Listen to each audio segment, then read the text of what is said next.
Have you ever sat there looking at your product roadmap and asked yourself, I wonder what my competitors are doing right now? If you have, then tonight's episode could be just the thing you're looking for. Speaking of competitors, there's no reason for product management and development teams to be at each other's throats. If you're a non-technical product manager or founder and want to build bridges with your technical teams, why not check out Skip Level? Skip Level is an on-demand training program that helps professionals and teams become more technical in just 5 weeks, all without learning how to code. You can learn the knowledge and skills you need to better communicate with devs and become more confident in your day-to-day role with the Skip Level program. So head over to onenightinproduct.com/skiplevel to find out more, and make sure to use referral code OKIP to support this podcast. You can check the show notes for more details.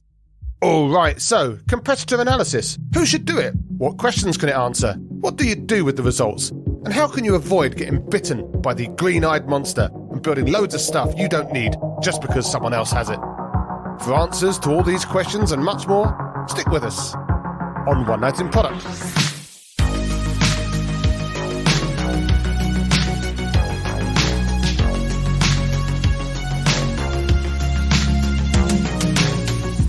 So my guest tonight is Bethan Vincent. Bethan's a marketing leader, entrepreneur, podcaster and former parliamentary candidate who's now helping clients with their campaigns with marketing consultancy Open Velocity. Bethan hates performative LinkedIn posts but is a keen fan of medieval history, once worked as a historic property steward at a castle. Tonight we're going to talk about how to breach the defences of our competitors, get their bards to sing about what they're doing, and work out how we can best respond and secure our own moats with competitor analysis. If all that castle talk seems a bit contrived, well, I am a knight. Hi, Bethan. How are you tonight? I am really good, thank you. Thank you so much for that introduction. That was fantastic. I sometimes, as I'm reading them out, start to cringe inwardly at my own self, but at the same time, I guess it's very on brand at the moment. So apologies to anyone that doesn't like dad jokes. But enough about me. Let's talk about you. So you're the founder and a managing partner at Open Velocity. So what specific problem does Open Velocity solve for the world?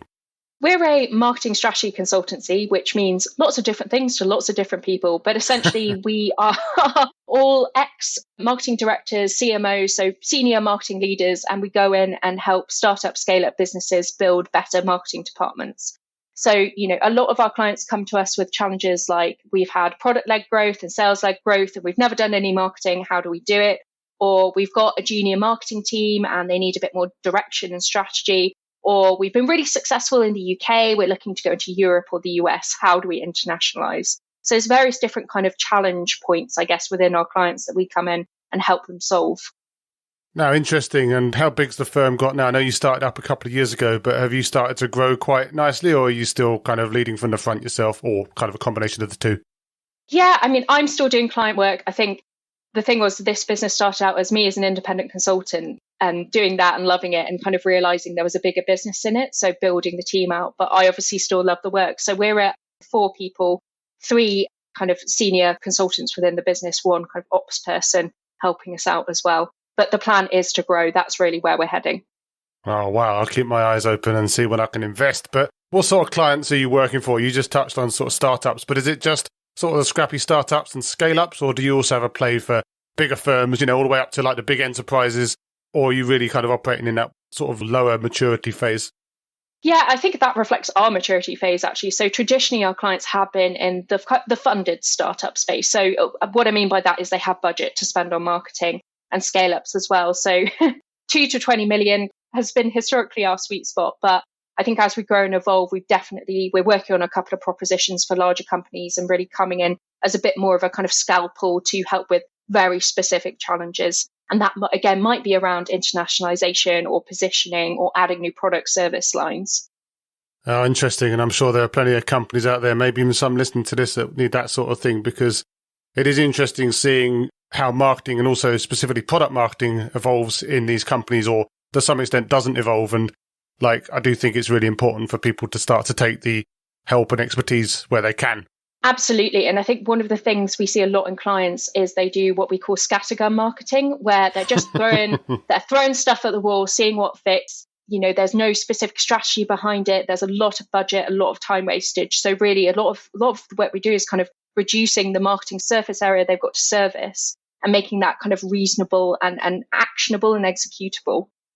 Yeah, I think it's also interesting sometimes you see say, product-y SaaS type companies get a very traditional marketer in to cover, say, some of the brand stuff or some of the traditional event-based marketing and stuff like that, but maybe they don't have any muscles at all for the more product or, like you say, product-led growth, even like the more SaaS style marketing, and kind of seems like they kind of build themselves into a bit of a corner because they never again get that support. So again, getting someone in, obviously they could hire someone full-time to do that, but then they can also get you in as a fractional, right? Yeah.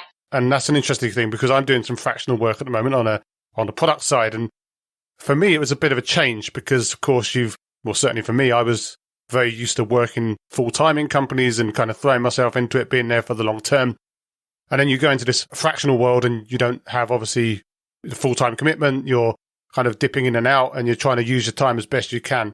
Was that something that you found particularly easy to get your head around, or have you always been kind of good at compartmentalizing like that, or did you find it a bit of a switch over to kind of get into that more transactional mindset?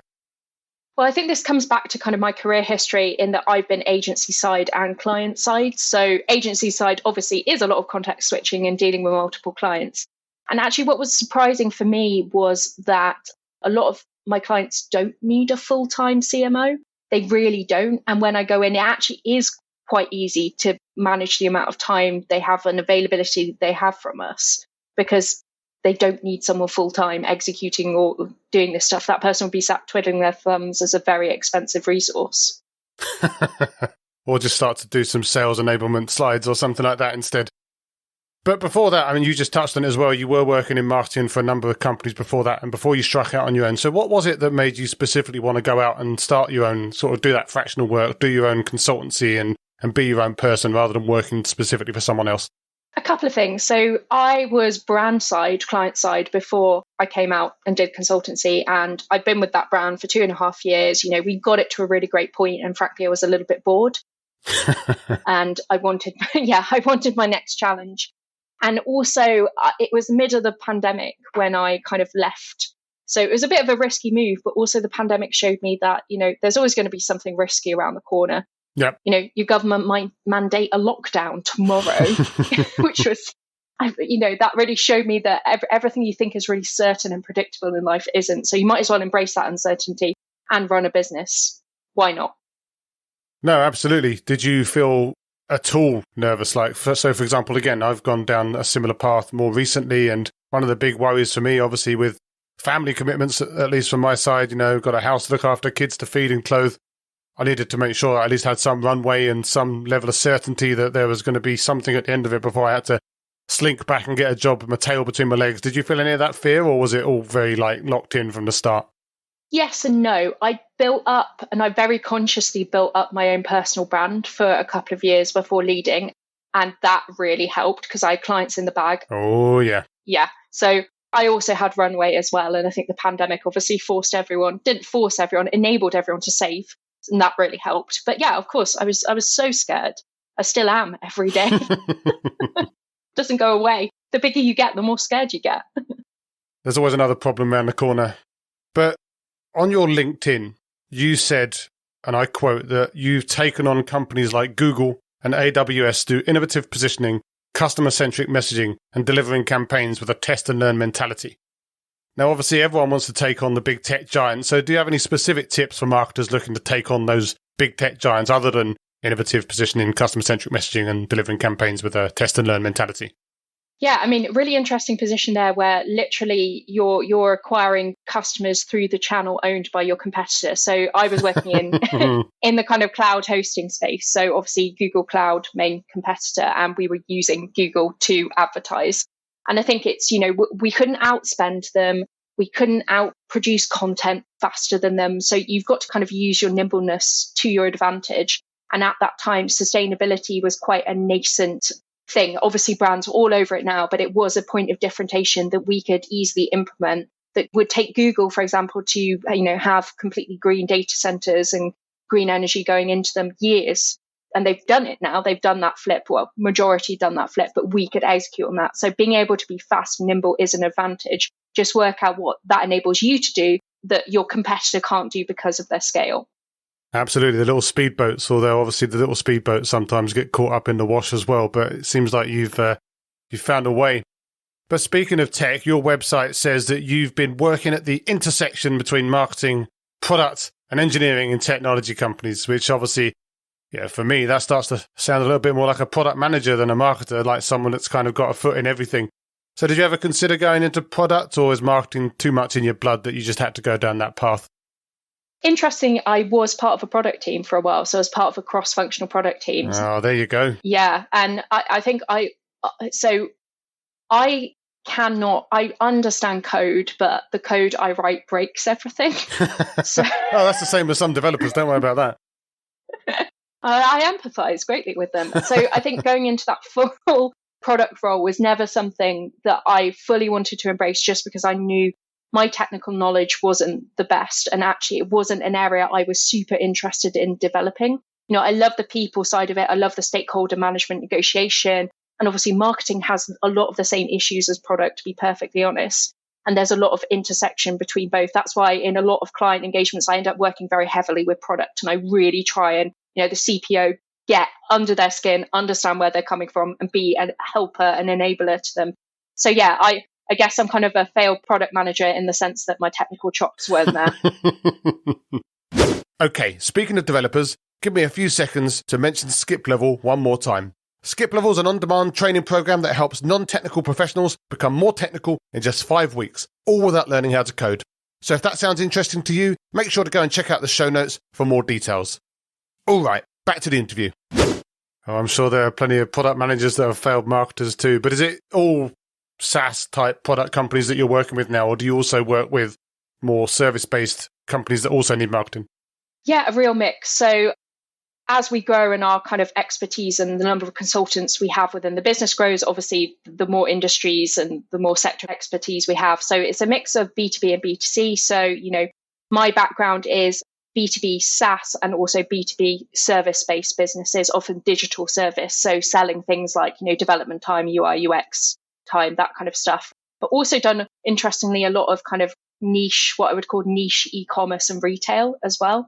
And another really big passion of mine is deep tech businesses. So where there's often a kind of a fundamental piece of IP that maybe has come out through a university spin out or something that's very kind of science led, almost, we do actually have some life sciences clients. So I guess I'm quite broad and quite interested in a lot of things. It's where there's a degree of complexity in the challenge. That's where we get really excited as a team. Oh, there you go. Always good to keep yourself on the cutting edge. Sure, you'll be using ChatGPT just like everyone else. Already do, mate. Already do. No judgment here.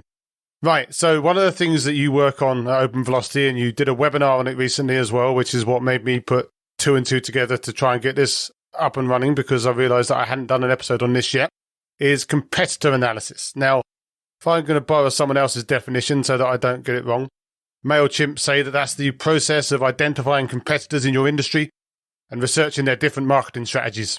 So that sounds pretty simple, but is that too simple, or does that pretty much cover it as far as you're concerned?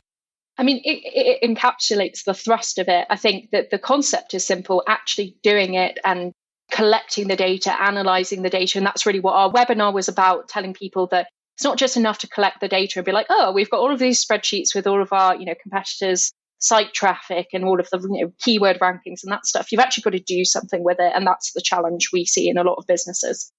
No, absolutely. And it's interesting because obviously, and I noticed this in the webinar as well, you're talking obviously as a marketer very much about the marketing strategies that you can uncover through this competitive analysis. Like you can go out there and you can see what keywords they're buying, or you can go and see what they've got on their website, their pricing, their packaging. A lot of that's really interesting to product people in general, of course. But then there's also the kind of element of competitive analysis, which is like, well, I kind of just want to know what their product does, like really in detail, so that I can maybe go and either build some stuff like that too. Hopefully not that simple, but like you probably want to have some thinking in between, but like still, at least have a response so that when you're going out to potential customers that you can kind of preempt some of this stuff, which obviously is still very marketing, but also very product focused. So do you see your job when you're helping people do competitive analysis kind of unearthing both of those types of areas, or is it very much focused on the kind of the marketing side and how they're taking their stuff out? Yeah, definitely. It's on both of those areas. And I guess the caveat or the kind of explanation of that is we like to say we do marketing with a capital M. And I'd be interested in your thoughts on this, actually, because, if you go back to, if anyone's ever done any kind of marketing education, you've got your Ps. And at the time I was doing it, there were like 4 Ps. There's now like a million Ps. But product is one of the Ps of marketing. So actually, I mean, my argument would be that product sits under marketing. Not necessarily from an org chart perspective, but this is going to get tasty. Yeah, my view is that product is a subset of marketing, and product managers are actually marketeers in disguise. I completely appreciate other people have different views, but yeah, so we look at all of those Ps: product, pricing, promotion, packaging, the 11 or 12 or 20 probably there are now. We'll ask ChatGPT, that'll tell us how many there are these days. But I do fundamentally agree, not necessarily that product people should be like a subset of marketing or report to the CMO, although I have reported through to the CMO in the past. Don't think in some ways, and this is my own controversial opinion, that it's any less valid to report the product team through the CMO than it is from the CTO, for example, if you don't have a CPO. But I do think it is critically important, and something that I try and drive home with the people that I'm working with at the moment, and just in general, is that product people, product managers should care about all of that stuff, pricing, packaging, positioning, support, all of the stuff that kind of goes around what they build. And I think it's fair to say that not all product managers seem to be involved in all of those things. Now, that doesn't mean that they should be leading all of those things. They can definitely defer to experts, but they should absolutely be interested in all of it, because it's all part of that kind of whole product mentality where you're just sitting there saying, well, I need to care about all of it, and I need to make everyone's life easier, like my users, sure, but also I need to make it easier to sell, easier to support, all of those things. So I absolutely agree that, again, whoever they report to, that they should be interested in that stuff. Yeah, absolutely. But specifically then, what questions do you tend to go out and try to answer first? If you're maybe starting new competitor analysis off for a new company that you're working with, are there kind of some basic questions that you want to go out there and find out the answers to straight out front, or do they vary so massively depending on what the company's doing at the time? I'm going to give you the really annoying marketing answer of it depends. Oh, that's the product answer too, don't worry. It depends. So, if it's, let's say, some of our clients are startups who are going to market for the first time. So they might have got product market fit and have beta testers and all of that stuff, but they're actually taking this to market. Yep. And what I often want to understand is, how are they going to be positioned against the competitors? And from a messaging perspective, from a visual perspective, how do we differentiate them? And that's a really important thing. I mean, at any scale of business, that's an important thing to understand your competitive source of differentiation. But that in the kind of startup phase is really important. And also it's kind of interesting often to look at the channels the incumbents are using to acquire customers. And, there's various different tools we kind of leverage to, you can inspect site traffic, see where it's coming from. We can kind of manually look at, social profiles. You can even use things like Facebook's ad library to see the ads and actually some of their targeting options as well, which gives you a sense of actually who they're going after. So for a startup business, that's where I'd kind of start. Pricing obviously is important in that. And it's interesting, you can differentiate on pricing to some degree. I wouldn't ever want to differentiate on being the cheapest in market, but you could, when it comes to SaaS, it's interesting because actually, do you go for usage-based pricing or do you go for seat-based pricing? And your competitors' usage-based, actually, is there an opportunity for you to do seat-based because actually that's a better fit for the type of customer you want to acquire? So yeah, there's lots of, it's almost coming up with these kind of hypotheses questions that you want to then inspect your competitors against. Is our pricing differentiated? Can we make it more? Is there an opportunity to do it through that way? One interesting point that comes from that is you're comparing competitors obviously against each other, but you're also comparing competitors against yourself. And of course, those competitors are probably doing the same against you as well. And everyone's kind of all competitor analyzing each other probably periodically. But are there any prerequisites that you think need to be in place before you can even start a decent competitor analysis? Because obviously just finding out what they do is interesting, but if you don't have that context against what you do and the position you're in, then presumably it's not that useful. So what needs to be in place to start with? Yeah, I mean, you've got to know who your target market is because, you have different, this is marketing 101, right? Who are you actually going after? And I think also that helps you understand who are your direct competitors, i.e. the people going after the same audience, and who are your indirect competitors. And indirect competitors can be going for fringes of your audience, but also they can be people who offer maybe part of your solution, especially you see this a lot in SaaS. where people are quite, there's a lot of vertical fragmentation happening and people slicing off parts of products and building a solution. So, you might, a good example might be HubSpot. There's loads of functionality within that tool. And yes, they're competing against Salesforce and the other big CRMs, but they're also competing against Pipedrive, for example, which is mostly, they're branching out now, but they used to be just sales enablement, managing deal flow and stuff. They didn't have all the marketing wrapper around. So they're indirect competitors. And actually, just while on the point of indirect competitors, often your biggest competitor is your prospect doing nothing and sticking with the status quo. Oh, yes. That often, that kind of switching cost, especially in SaaS, especially in B2B SaaS, is so high that, that almost like when you're doing your competitor analysis, have that as an option. You're comparing against doing nothing. Or even worse than that, the idea of like, well, it's just some intern having to go on Excel to try and work it out. Like I've worked in companies in the past where you're trying to do something genuinely disruptive and ultimately game-changing or potentially game-changing, but there's always someone there that can just kind of just crank through that work. I also have this sneaking suspicion, like when people stand there and they're like, oh, well, yeah, this is a must-have for our customers. Like our customers definitely need to do this. But it's like, well, yeah, but things that people need to do, they're going to work out a way to do one way or another, right? Like it has to be really good, really much better for them to do it your way, not just to just do it any way that they can. Yeah, we call it a sufficiently motivated user. Yeah, there you go. Should make that an acronym.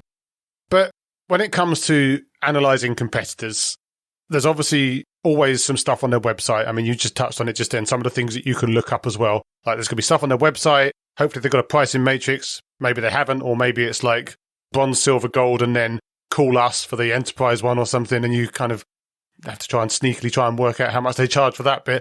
Yeah, maybe they've got some webinars or some demos on their website, but that's all very carefully curated. Obviously, they're not going to completely show you absolutely everything that's inside their kimono, so to speak. But if you're going out and trying to get as much information as you can about people, like, are there any frameworks or specific tools that you recommend to go and do that? So to get the most information that you can rather than just sort of skimming a website and then moving on. Yeah, absolutely. So Ahrefs is a great place to start. So that allows you to inspect competitors' websites. So you can see keywords they're ranking for. You can see a little bit into kind of traffic share from an organic perspective and from a paid perspective as well. The next kind of layer up from that is something called SimilarWeb, which is a competitive intelligence tool. We leverage that a lot. One of the things to be aware of with SimilarWeb is it doesn't really pick up anything on sites that have less than 5,000 visitors a month. So that's more if you're kind of a larger business or at least your competitors are kind of larger. But that's great. That gives you traffic share. It shows you literally, which channels they're using to drive traffic to their site. You can also use it to inspect audience makeup and, geographical traffic data, where in the world is their audience coming from. Actually, one of the kind of hacky things I like to do that's often really insightful is use LinkedIn to look at the makeup of the team and especially the marketing team and what skills have they got on the marketing team. Because you can see on someone's profile, often you can kind of work out, oh, that's a content person. They're probably going to be really good at this and that.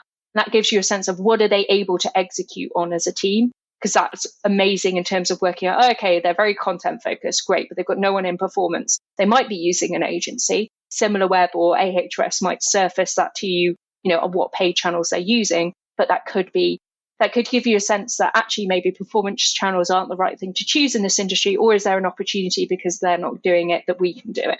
So that's a really good point actually to make, is just because a competitor's doing something doesn't mean they're rational, reasonable, or know what the hell they're doing. So don't always feel like you've got to copy everything your competitors do. In fact, that's a really bad strategy, to be honest. Yeah, I remember speaking to a guy about pricing once, and he said that you'd never allow your competitors to define like your business plan or your investment models or anything like that. So why on earth would you allow them to define your pricing just because their pricing is set up in a certain way? And I think it's also really interesting from a product feature perspective as well. Like you sit there saying, well, yeah, everyone's probably had this conversation. Everyone listening to this probably had this conversation where you sit there and the CEO or the VP of sales come back and says, oh, we just went up against some other competitor in the marketplace or something like that. And they've got this feature, so now we have to have this feature because blah, blah, blah. And you sit there and you think, well, but is it really right to assume that that feature is actually working well for them and actually works for the whole market? And is actually something that's sustainable and that they're actually having any success with at all. I guess trying to puncture that bubble of like, just because a competitor says that something's good doesn't actually mean it's good. Yeah. And we kind of assume that companies are these kind of rational machines that make, rational. I mean, anyone who's worked in a company knows this not to be true. Oh, yeah. So why do we look at competitors and say, oh, competitor X is using PPC and bidding on these keywords? That means absolutely we need to be doing that. It must be working for the amount of money I've seen wasted on performance channels is tens of billions, probably, if not more. But yeah, so don't assume that you just need to follow the pack. In fact, you want to be a leader and you want to be doing things that other people can't replicate, can't do. Yeah, and they'll all be looking at you thinking exactly the same thing as well. And they won't know what you're good at or what you aren't good at. And this is the kind of the dance that we're all doing with each other all the time, right? This kind of almost this performative, you talked about performative LinkedIn posts earlier. I mean, that's a big part of it, right? This performative art of saying how good you are. But one thing I've struggled with a little bit in the past is how to keep up to date, not just with the existing competitors that I know that we have, because obviously it's pretty easy to go out and get a list of people that you know that you're competing with, either because, again, you go to SimilarWeb or you just look at the people that kind of get raised up by the sales teams when they come back and they know that they're going up against. But there's always going to be new competitors coming up and popping up. There's new companies starting up all the time. So have you kind of got any hot tips for how to find some of those new entrants and start to realize who to track rather than the people that you've just already been tracking? Yeah, I mean, I use, and I'm going to get the name of this wrong because it's gone up my head, but Google Keyword Tracker. So basically tell me whenever, this keyword appears on a website, and you can set that up. You can set that up for your own brand terms. That's quite interesting in terms of looking, brand mentions around the web. But if let's say your product has a very specific kind of your quality management system, you can put that in, and yes, it will surface a lot of crap to you. There'll be a bit of noise in there, but anytime anyone kind of comes in market, especially on their website, mention that term, you will get to know about it. Oh, right. So then you just have to sift through that crap and try and work out what it is that's actually a real company that's actually a threat. Because then there's this kind of whole, maybe for bigger companies, innovators dilemma problem, like all these piranhas snapping around. You don't know which one's going to take the biggest bite. So I guess that leads on to my next question, though. Like, you've got competitors, you've got the existing competitors that you've already been aware of. You've maybe found some of these new ones and you're going to keep an eye on them as well. But this is all a very complicated system, right? Everyone's doing new stuff all the time. Everyone's coming up with new strategies and new plans and new features and new marketing materials and all of that stuff. And that seems to then suppose that, well, we should probably not just do competitor analysis once, but that you should do it periodically. But is it about doing it periodically, or is it something that you have to kind of do continuously? Yeah, I mean, continuously but periodically, if that makes sense. So, you can't have both. Come on, you got to pick. I normally recommend clients do it either every 6 months or every quarter as a structured exercise, and they bring in sales and they bring in product so that everyone's kind of collaborating on it and inputting into it, and also into the analysis and the output at the back end. Because realistically, quarterly is a good cadence because there are very few organizations who can ship faster than that, in terms of making a decision, getting something kind of approved internally and getting it out to market. So that, especially in the SaaS world, seems about the right kind of cadence to it. But I think the key is saying and agreeing as, a leadership team or a team that we are going to do this, we are going to commit time to it. It's not an activity that you can clearly see the direct route to ROI, but it's so, so important, and it will lead you to insights and to actions that do have a direct route to ROI. Well, let's talk about those insights and actions then. I mean, this is obviously the topic of the webinar you did the other day as well. So you've gone out, you've done this stuff, you've evaluated and got some information back from a bunch of different competitors, either new or existing ones that you were already aware of. What do you do after you've got that? Like, you've got it all in a nice Excel sheet, or maybe you've paid for some SaaS tool to put it all into, or put it onto a Miro board or whatever. But like, what's the guiding principle, or what are the guiding principles for what you would do with that information, and the kind of decisions that you could make, and the kind of time frame that you would make those decisions over as well? Yeah, so I'm going to illustrate this with an example. And I think there we go. Firstly, it's super important. That's why I talked about having those hypotheses you're going in to almost test the competitive data against. It's really important to have those kind of set up front. So we had a client who operates in a hyper competitive SaaS space. And our hypothesis was that basically every competitor will be talking about, so it's back to the sustainability point actually in a different industry, but they were like, sustainability should be our competitive advantage. And we were saying, no, our hypothesis is that sustainability is a hygiene factor. Everyone's talking about it. You're not going to be able to differentiate based on this. So we could then go in and basically we did analysis of website copy and messaging and that stuff. And we could say, yeah, every competitor talks about sustainability. And actually we combined this with customer research that we did. So they had 4,000 users and we surveyed their users on their purchasing preferences. And you want to be a bit careful with this kind of data because it's self-reported by the user, but users were basically telling us that they didn't care about sustainability. So that's an example of competitors all positioning themselves around something they feel is really important, but they've not actually tested it with their market who don't care about it. So it's the blind leading the blind. Yeah. And everyone, it was almost like this arms race of everyone talking about the sustainability credentials getting B Corp certified. And then you combine this with this other insight and you're like, well, it doesn't matter. So that allowed us to, the action out the back of that was sustainability isn't your competitive advantage. That's not something we want to push in your messaging. But actually, none of your competitors are talking about support as an option. And the caliber, and we knew this business had such a high caliber of support offering. Again, we knew from the customer data that was a really important consideration. There's a space for you to talk about this and own this. So hopefully it gives you kind of a tangible example. I know in that I'm saying we've applied some customer research, but this is why competitor analysis isn't done in isolation. It's other things have got to be brought in. But really, if you're running the exercise again quarterly, I think, there should be a really clear cadence of maybe it takes you a month to pull in the data, maybe another month for the analysis. And that's essentially looking at trends. It's evaluating things against your hypothesis. It's also sometimes you're just looking for interesting stuff. You're like, they're doing that. Okay, that's really interesting. That's where you've got to apply a bit of your, I guess, heuristic analysis on they're doing that, but, is that actually working for them? You won't necessarily be able to see into the black box, but you can get a sense. And maybe you combine that with, again, maybe some of your own user data and you're kind of saying, actually, we don't think, they're advertising. Again, I'm picking on PPC again. They're advertising. I don't hate PPC. It's a really good tool when used effectively, but often a lot of spend gets bled on it. But, they might be bidding on these keywords and you can't see the conversions. You've not got access to their analytics, but from your own conversation with customers, that's not the purchase journey they take. That's not the way they kind of make this decision. So actually, it's a bit weird and erroneous. And yes, let's just let them crack on with that. We'll focus our budget over here on something much more effective. Yeah, I think actually one of the biggest takeaways that I think people should think about is this fact that you do need to start with a question rather than just go out there, just try and find out all the random things that can happen and then just panic because you see something that you think looks cooler than what you've got.